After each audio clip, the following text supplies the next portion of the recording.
আসসালামু আলাইকুম এভরিওয়ান, কেমন আছেন সবাই? আশা করি সবাই আলহামদুলিল্লাহ ভালো আছেন। আপনাদের স্বপ্ন পূরণের লক্ষ্যে সাজেস্টিভ ওয়েতে রিসার্চ করে পরীক্ষায় আসার মতো ইনশাল্লাহ 100% কমনের নিশ্চয়তায় গুরুত্বপূর্ণ কিছু প্রশ্ন সলভ করব। আশা করি পুরো ক্লাসটি মনোযোগ দিয়ে দেখবেন। তার আগে বলে নিচ্ছি, আপনি যদি আমার চ্যানেলে নতুন হয়ে থাকেন please click the subscribe button, আর যদি অলরেডি সাবস্ক্রাইব করে থাকেন thank you so much. So কথা না বাড়িয়ে মূল আলোচনায় চলে যাই। কোশ্চেন নাম্বার 1, বেসরকারি শিক্ষা প্রতিষ্ঠানের জনবল কাঠামো ও এমপিও নীতিমালা 2025 কত তারিখে প্রজ্ঞাপন জারি করা হয়? সঠিক উত্তর হচ্ছে option B, 4 December 2025। Question number 2, বেসরকারি স্কুল ও কলেজ এমপিও নীতিমালা 2025 অনুসারে এমপিও কোড প্রদানের দায়িত্ব কার হাতে ন্যস্ত থাকে? সঠিক উত্তর হচ্ছে অপশন বি, মাধ্যমিক ও উচ্চশিক্ষা অধিদপ্তর। কোশ্চেন নাম্বার 3, অভিযোগ বা জটিলতা থাকলে এমপিও আবেদন অফলাইনে নিষ্পত্তি করবে কে? সঠিক উত্তর হচ্ছে অপশন এ, মাউসি। কোশ্চেন নাম্বার 4, নীতিমালার 3 অনুচ্ছেদের 3 উপ অনুচ্ছেদ অনুযায়ী কোন প্রতিষ্ঠানগুলো বিশেষ প্রতিষ্ঠান হিসেবে বিবেচিত হবে? সঠিক উত্তর হচ্ছে অপশন সি, সঙ্গীত, শরীরচর্চা ও চারুকলা কলেজ। কোশ্চেন নাম্বার 5, এমপিওভুক্ত কোনো প্রতিষ্ঠান তথা স্কুল বা কলেজ বন্ধ হয়ে গেলে এমপিও নীতিমালা 2005 অনুসারে শিক্ষকদের কোথায় সমন্বয় করা যাবে? সঠিক উত্তর হচ্ছে নিকটবর্তী সমপর্যায় প্রতিষ্ঠানে, অপশন এ।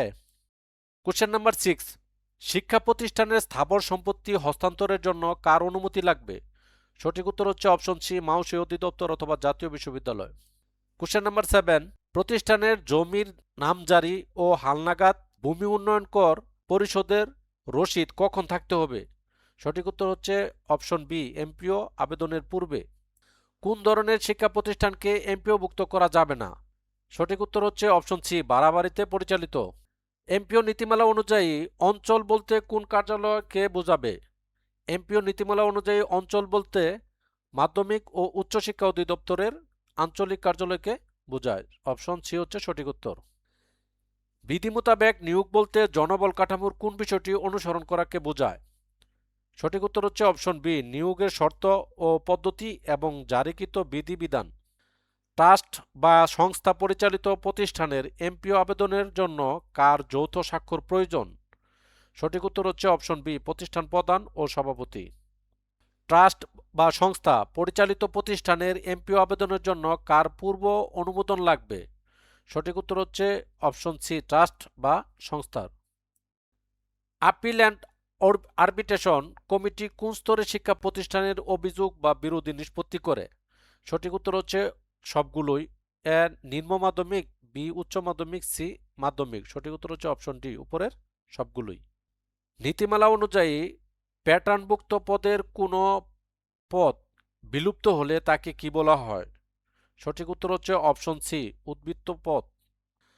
এনটিআরসিএ কর্তৃক সুপারিশপ্রাপ্ত হওয়ার পর কত দিনের মধ্যে প্রতিষ্ঠান প্রদান যোগদান কার্যক্রম সম্পন্ন করবে? সঠিক উত্তর হচ্ছে অপশন সি, সুপারিশপত্রে উল্লেখিত তারিখের মধ্যে। উচ্চতর স্তরের শিক্ষকদের ক্ষেত্রে ক্লাসের দায়িত্ব পালনে নীতিমালার নির্দেশ কি? প্রয়োজনে নিম্ন শ্রেণীসমূহ ক্লাস নিতে হবে। সঠিক উত্তর হচ্ছে অপশন বি। উদ্বৃত্ত পদের শিক্ষককে অন্য পদের সমন্বয়ের ক্ষেত্রে কোনটিকে অগ্রাধিকার দেওয়া হবে? সঠিক উত্তর হচ্ছে অপশন বি, জ্যেষ্ঠতা।